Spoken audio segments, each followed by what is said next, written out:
ಇವ್ರಿಗೆ ಮೋಸ ಮಾಡಿ ಆ ಒಂದು ಸಮಯದಲ್ಲಿ ಹೊಸಕೋಟೆ ತಾಲೂಕು, ಹೊಸಕೋಟೆ ಟೌನು ಮತ್ತೆ ಹೊಸಕೋಟೆ ವ್ಯಾಪ್ತಿಗೆ ಬರುವಂತಹ ಪೊಲೀಸ್ ಸ್ಟೇಷನ್ ಅಲ್ಲಿ ಕೂಡ ಜಾಂಬವ ಯುವ ಸೇನೆ ಸಂಘಟನೆ ವತಿಯಿಂದ ಕಂಪ್ಲೇಂಟ್ ಕೊಟ್ಟು ಅಲ್ಲಿಗೆ ಸರಿಸುಮಾರು 1 ತಿಂಗಳು ಸ್ಟೇಷನ್ ಮುಂಭಾಗದಲ್ಲೇ ಗಾಡಿಯನ್ನು ನಾವು 3 ತಿಂಗಳ ತನಕ ಗಾಡಿಯನ್ನು ಸ್ಟೇಷನ್ ಮುಂಭಾಗನೇ ಹಾಕಿದ್ವಿ. ಆ ಒಂದು ಸಂದರ್ಭದಲ್ಲಿ ರಾಜಿ ಪಂಚಾಯಿತಿ ಮಾಡಿಕೊಂಡು ಆ ಒಂದು ಸಮಯದಲ್ಲಿ ಫೈನಾನ್ಸ್ ಕೊಟ್ಟಿರೋಂತಹವರು ಖುದ್ದು ಅವರೇ ಮುಚ್ಚಳಿಕೆ ಬರ್ಕೊಟ್ಟು ಇಷ್ಟು ಲಕ್ಷ ರೂಪಾಯಿ ನಿನಗೆ ಹಿಂತಿರುಗಿಸಿ ಕೊಡ್ತೇವೆ ಅಂತಂತೇಳಿ ಮುಚ್ಚಳಿಕೆ ಬರ್ಕೊಟ್ಟು, ಒರಿಜಿನಲ್ ಡಾಕ್ಯುಮೆಂಟ್ಸ್ ಇದು, ಅಗ್ರಿಮೆಂಟ್ ಪೇಪರ್ ಇದು, ಮುಚ್ಚಳಿಕೆ ಬರ್ಕೊಟ್ಟು 4.5 ಲಕ್ಷ, ಟೋಟಲ್ 6 ಲಕ್ಷ ಕೊಡಬೇಕಾಗಿತ್ತು. 4.5 ಲಕ್ಷ ನಾವೇ ನಿಮಗೆ ಖುದ್ದು ಕೊಡ್ತೀವಿ ಅಂತಂತೇಳಿ ಅವ್ರು ಬಾಂಡ್ ಪೇಪರ್ ಅನ್ನು ಕೊಟ್ಟಿರ್ತಾರೆ. ಇವರು ಕೊಡ್ತಾರೆ ಅಂತೇಳಿ ಅಗ್ರಿಮೆಂಟ್ ಪೇಪರ್ಗಳನ್ನ ಮತ್ತೆ 29 ಫಾರಮ್ಗಳನ್ನ ಈ ಲಾರಿ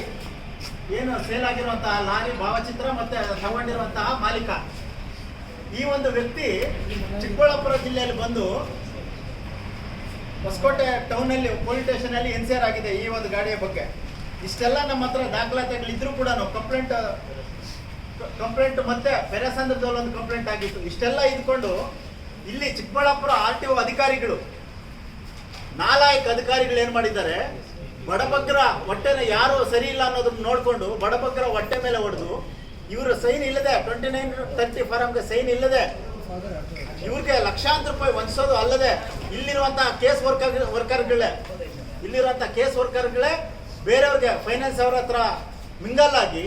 ಅವ್ರಿಗೆ ಟ್ರಾನ್ಸ್ಫರ್ ಮಾಡಿ ಈ ಒಂದು ಬಡಪಾಯಿ ಹುಡುಗನ ಮೇಲೆ ಸರಿಸುಮಾರು 6.5 ಲಕ್ಷ ರೂಪಾಯಿ ತಲೆ ಮೇಲೆ ಬಂದಿರುವಂತಹ ಘಟನೆ ನಡೆದಿದೆ. ಈ ಒಂದು ಘಟನೆಗೆ ನಾನು ಮಾನ್ಯ ಏನು ಇಲ್ಲಿನ ಅಧಿಕಾರಿಗಳೇನಿದ್ದಾರೆ ವಿವೇಕಾನಂದ ಅವ್ರು ಕಾಲ್ ಮಾಡಿದೆ. ನಾನು ಬರ್ತಾ ಇದ್ದೀನಿ ಇವತ್ತು MLC ಚುನಾವಣೆ ಇರೋ ಹಿನ್ನೆಲೆಯಲ್ಲಿ ನಾನು ಬರ್ತಾ ಇದ್ದೀನಿ. ವಿವೇಕಾನಂದನ್ ಅವರು ನಾನು ಕಾಲ್ ಮಾಡ್ತಾ ಇದ್ದೀನಿ ಅಧಿಕಾರಿಗಳಿಗೆ, ಚುನಾವಣೆ ಹಿನ್ನೆಲೆಯಲ್ಲಿ ನಾನು ಸ್ವಲ್ಪ ಬ್ಯುಸಿ ಇದ್ದೀನಿ, ಬರ್ತಾ ಇದ್ದೀನಿ ಅಂತಂತೇಳಿ ನಾನು ಒಬ್ಬ ಜಾಂಬವ ಯುವ ಸೇನೆಯ ರಾಜ್ಯಾಧ್ಯಕ್ಷನಾಗಿ SC/ST ಅಟ್ರಾಸಿಟಿ ಕಮಿಟಿ ಸದಸ್ಯನು ಕೂಡ ನಾನಾಗಿ ಹೊಸಕೋಟೆ ತಾಲೂಕಿನ 3 ಬಾರಿ MLA candidate, deputed MLA candidate ನಾನಾಗಿ ಇಡೀ ರಾಜ್ಯ ಪೂರ್ತಿ ಜಾಂಬವ ಯುವ ಸೇನೆ ಸಂಘಟನೆ ಮಾಡ್ಕೊಂಡು ಹೋರಾಟಗಳು ಮಾಡ್ಕೊಂಡು ಬರ್ತಿರುವಂತಹ ನಾನು ಬಂದು ಕೂಡ ಇಲ್ಲಿ ನನ್ನ ಸಮುದಾಯದವರು ಮತ್ತೆ ಹೋರಾಟಗಾರರು ನಾವು ಬಂದು ಇಲ್ಲ ಅಂಗಲಾಚಿದ್ರು ಕೂಡ ಇದ್ರ ಬಗ್ಗೆ ಯಾವುದೇ ಮಾಹಿತಿ ಇಲ್ದಿರ ಈಗ ಬರ್ತೇವೆ ನಾಳೆ ಬರ್ತೇವೆ ಅಂತಂದೇಳಿ ಹೇಳ್ಕೊಂಡು ಲಕ್ಷಾಂತರ ರೂಪಾಯಿ ನನ್ನ ಸಮುದಾಯದ ಹುಡುಗನ ಮೇಲೆ ತಲೆ ಮೇಲೆ ಹಾಕಿರುವಂತಹ ಅಧಿಕಾರಿಗಳು ಮತ್ತೆ ಈ ಭ್ರಷ್ಟ ಅಧಿಕಾರಿಗಳನ್ನ ಕೂಡಲೇ ಲೋಕಾಯುಕ್ತ ಅಧಿಕಾರಿಗಳು ಈ ಹಿಂದೆ ಯಾರ್ಯಾರಿಗೆ ಈ ರೀತಿ ಅನ್ಯಾಯಗಳು ಮಾಡಿದ್ದಾರೆ ಮತ್ತೆ ಈ ರೀತಿ ಆಗ್ತಾ ಇರುವಂತಹ ಘಟನೆಗಳನ್ನ ಖಂಡಿಸಿ ಅವ್ರ ಮೇಲೆ ನಿಗಾ ವಹಿಸಿ ಮತ್ತೆ ಈ ಒಂದು ಅಕ್ರಮ ನಡೀತಿರುವಂತಹ ಅಧಿಕಾರಿಗಳನ್ನ ಕೂಡಲೇ